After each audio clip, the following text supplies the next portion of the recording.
Yo, what's up? We out here with another episode of Go the Mission. We are broadcasting to you live from the campus of Burman University in Alberta, Canada. And we are in the brand new Ministry Centre here on Burman University campus. I have a very special guest this evening as we kind of inaugurate this awesome new building and project. We're going to talk about it a little bit later in the podcast. But Ernest Hernandez, welcome to the podcast, man. Glad to have you. Thank you. Glad to be here. All right. Ernest, why don't you tell our listeners a little bit about yourself? Well, I am the director for the North American Division Office of Volunteers. He said go. So we're happy here to be recruiting missionary volunteers and working with Corey and the people here from Burman. All right. Awesome. Ernest, I always like to start out these podcasts with this question. What does mission and service mean to you? Missions is when you answer the call from God to serve. It's a call. God is calling people all the time. And the people that answer, that's it. You're in mission mode. There's a lot of opportunities out there. A lot of opportunities. This is true. I like that. What's been your experience with missions? Like, how'd you get into it? Well, I first started back when I was many years ago, over 40 years ago. I actually started in the campus ministry. I didn't know much, but I knew I wanted to tell people about Jesus. And what was that experience like? It was both very rewarding, not easy, because in my experience, it was with public campuses, and people just don't necessarily. You can't just convince people. You have to be led by God. Mm-hmm. Okay. Yeah. I guess I'm kind of wondering, what was your background? Why were you on these public campuses? What drove you to? Well, I was in my third year of college, studying to be an engineer, and then a computer science major. So I was studying. And what was your plan like for all of that? I want to make money. It just seemed so natural, and tell people about Jesus. It doesn't matter what your profession is, doesn't matter what you're doing. That's why it just comes natural. God has called us to be a witness. Okay. No matter what you're doing, whether you're a carpenter, a lawyer, whatever, you're a witness. I love that you're bringing this up, because a lot of times, especially when we talk about missions, people think that it's some kind of special thing you have to have certain qualifications or skills to do. But you're saying that literally anybody can do it in any profession. Jesus said, "You will be my witnesses." Okay, that applies to everybody. I believe that. Everybody's a witness. What did you do after you finished with the college experience? What was your next step? Had to work. Went to Dallas to work for 4 years, and my ministry continued there as a person working full time. Okay. Then I came back and started a singles ministry. Came back home, started a singles ministry back into the university, public campus ministry again, and then finally the Lord called me to be a pastor. All right. Yeah. So you made the leap. Yeah. You made Called the me leap. to be a pastor. Now, for me personally, some of you may know, I don't have any interest in being a pastor. It is what it is. But I do definitely believe that ministry is needed as well, especially because pastors are in the perfect place to inspire members and people who already believe in the message and the gospel that we have to go out and to serve and realize that they all have this aspect of sharing Jesus and the need to share Jesus with others as well. Now you're doing something a little bit different. Yeah. You're not actively pastoring anymore, but give us a little rundown of what your job description is right now. Well, I actually think in some ways I am pastoring. Okay. Because we do have hundreds of missionary volunteers around the world, and they continue to need some shepherding. And it's a team effort, and I think our office plays a part in that shepherding ministry. Okay. Not just processing people from start to finish and deployment, but then they're serving out there and they still need some assistance from us. Okay. So you guys are like a very much a support, not only in getting missionaries out into the field, but helping them while they're there, coming back to transition, the entire process. Yes. What's been your view on the need for missionaries, both locally and abroad? Well, we need missionaries, and you name it, we need missionaries. I know most of them have something to do with teaching, but we need carpenters, we need medical people, we need everybody, because the need is everywhere. In every sector of life, there's a need. With students today, particularly college students, there's this perception that missions doesn't fit into their plans, or they're not cut out for it. What can you tell them? What kinds of things do you try to help them to understand about missions? Missions is not something that you necessarily have to qualify for. It comes out of a natural relationship with Jesus Christ. You know, if you have a relationship with God, you are going to be called somewhere, someplace, at some time. You're going to be called. That's something that everyone has to make a decision if they're going to respond to or not. Then that's interesting. Now, we happen to be here in Canada for a pretty cool reason. Talk to us a little bit about that. Well, other than recruiting missionaries and just talking about missions, tomorrow is going to be a big event.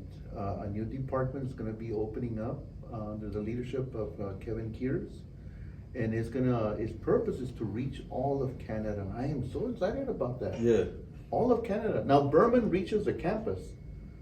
This department is reaching out to the entire nation of Canada. That's an amazing project. It is. What can you tell us about how that might look? Well, we cannot, from our office, we cannot do it, obviously. And thank God for our universities who do that on campus. We have 12 universities, and then we have Guam, Micronesia, that's 13 processing centers. With this new one that's launching, Center for Missions Ministry, that's 14 processing centers who do the same work that we do, but on a regional or local level. That's great. That's great. that's going to be amazing. I actually really like Canada. I've been in Toronto. That is Canada. But I feel like I've really been in Canada now, being up here, being on this campus. It's a really cool experience just to see the energy and the excitement for missions. And it's going to be very cool to see how things go with this project, especially impacting the whole of Canada. And you mentioned, there's 13, 14 different processing centers that we have going on. And you've been to a lot of different places in your missions experience. I want the people to know some of your coolest, or tell us a couple stories about your experiences within the mission field. Oh, I think the coolest, and of course I've had the privilege of traveling to many countries and seeing different elephants and just different weird stuff. But I think the coolest thing for me is when you see a young adult whose life has been changed because he went out there to serve, and to see the transformation. Sometimes it happens within a few days. Sometimes it'll take a year, sometimes it takes several years, but you see the life that's being changed because they said yes to Jesus, to serve. Oh man. There's nothing like it. It's beautiful. It's definitely something. We were talking a little bit earlier. I wish every young person would take advantage of the opportunity that they have to serve.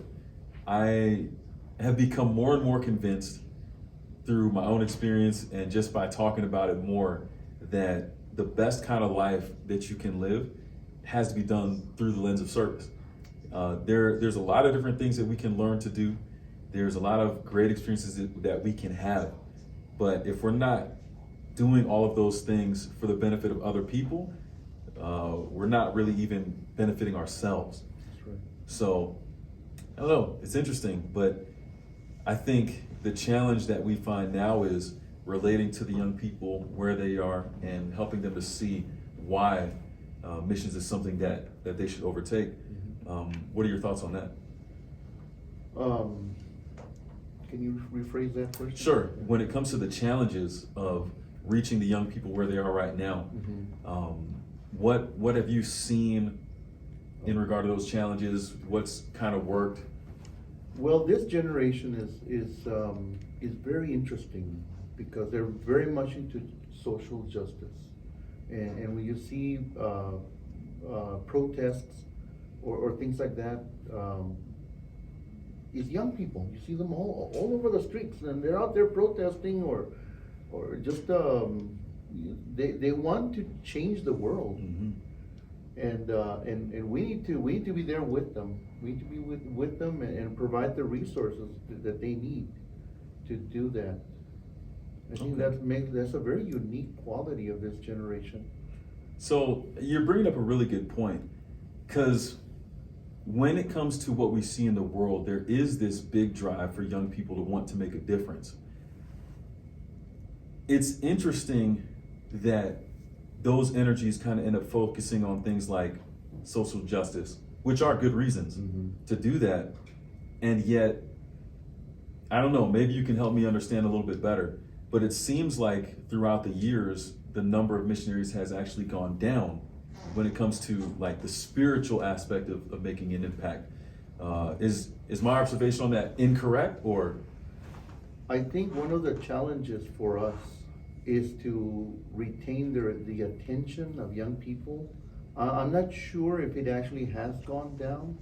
I think young people are just going out doing their thing, and we're not exactly able to know where. We don't know where are you and what are you doing, which is not the safest thing to do. But they're so anxious to do something that they might go into an independent ministry. They'll just go out and do something. And we're trying to help them by being a support mechanism for them, so they won't feel like they have to do it just on their own. Okay, I like that, and I feel like that's a big part of why this is so important. Yes. Especially this center and this new processing center, just to give the young people say, hey, we hear you, we want to work with you in these things and the ways that you want to change the world. And there's an additional way that you can do it too. Because at least from my perspective, as I said, there's a lot of good and honor in the social justice aspect of things. But if that's the only thing that we're seeking to make a difference for, we may be selling ourselves short. Because ultimately, we're trying to bring the gospel and apply it to the different situations in the best way that we can. What do you think about that? I have my own personal opinions about that, which may not be very popular. I don't know. I've always, and I think I'd like to think that young people may also feel, because I do talk to young people here and there, and just recently I was talking to this young lady, and she didn't know how to express it. Like, I want to do something, and why isn't the rest of the church, doing or feeling what I'm feeling? And I said, there is a spirit out there. When Paul said there will be a form of godliness, but denying the power thereof. I think the church has to walk in power. So it has to go beyond just social issues. I think there's a longing for us to see the book of Acts come alive. Yes. Where not only are we walking the talk, but people are saying if the church has a solution for my whatever it is that I'm going through, whether it's depression, marital issues, or just temptations, I don't just want to be preached at. What are the solutions? There's got to be. Paul said, "I didn't come to you with words of wisdom, but with a demonstration of power." And I don't know if that's just my personal feeling, but I've seen young people express in their own way. They're trying to express it. We want more than just us. We don't want a social club. That's what they're saying. Yes, I agree 100%. I guess my next question is how do we get there? It begins with Jesus, relationship with God. I am reminded of Isaiah chapter 6, where Isaiah, he's actually, he looks depressed because he's in the temple praying, and his king just died, and he has just a marvelous experience with God, and his first reaction is, woe is me, I'm done, I'm done, and God changes him so thoroughly that he said, and then the Spirit says, who will go for us? Who's gonna go up? And he says, send me, I will go. So before the I will go, before he said go, there has to be, the missionary has to start internally. Before we can change the world, God wants to change us first. Wow. That's the whole sermon right there. Oh man, I mean, that's my prayer for myself, I agree. Wow. There's so much that we could talk about with missions and the future of things. What I can say is that we are making steps in, I believe, the right direction. Yes. And it's going to be exciting to see. We've had a great weekend here at Burman University talking with the young people and seeing the energy that they have, the questions that people are bringing up. And this is young people that are really excited about going out in the next couple of years, next year, people that are going out already. And I'm going to have to come back. Definitely going to have to come back to Burman University here in Alberta, Canada, to see and encourage more if I can, and do whatever I can to help contribute. Ernest, before we wrap it up, I want to ask you: is there any last comments that you want to add for the podcast? Anything else that you feel God has put on your heart that you need the people to hear? I really believe we are in the last days. I know we say that a lot. But with what's happening in the world right now, in Ukraine, with tsunamis and earthquakes, and just the world is in a condition that the church is needed more than ever. More than ever, there's an urgent call, and God is calling young people, because when you think about it historically, it's been young people that have led the charge. And I'm so proud of young people, because when we do have situations that happen, they respond. And I think they will respond to this. Yeah, amen to that. Choose to serve, choose to go. He said go. He said go. Here are we, send us. That's what we want to see. And it's going to start by Jesus working in our hearts to make the difference. And we know the passion is already out there. You guys have it. And we're just here to help you guys take the next step in that experience. Yeah. So Ernest, I want to thank you for joining me here on this little podcast here in Canada. I think the last time I saw you was in Palau, right? No, was that Andrews? No, at Andrews. That's right. But before that, it was in Palau. I always got to shout out Palau. You know. But hey, I want to thank you all for tuning in. And we will see each other again in Palau. That's true. Coming soon. Sooner than everybody else thinks. Maybe sooner than I think, but it's going to happen. But hey, I want to thank y'all for tuning in as well. Once again, you can catch this episode of Go the Mission anywhere that you listen to podcasts, and on YouTube. Just search for Go the Mission in both places, anywhere you listen to podcasts and YouTube. And you can follow the Buff Missionary on Instagram and YouTube as well for mission vlogs and other different stories about the mission experience. So we thank you for tuning in. And as always, remember, to exist, it's not enough. We out here to be out here, to make that difference, let Jesus work through us to change the world. So until next time, let it do what it do, baby.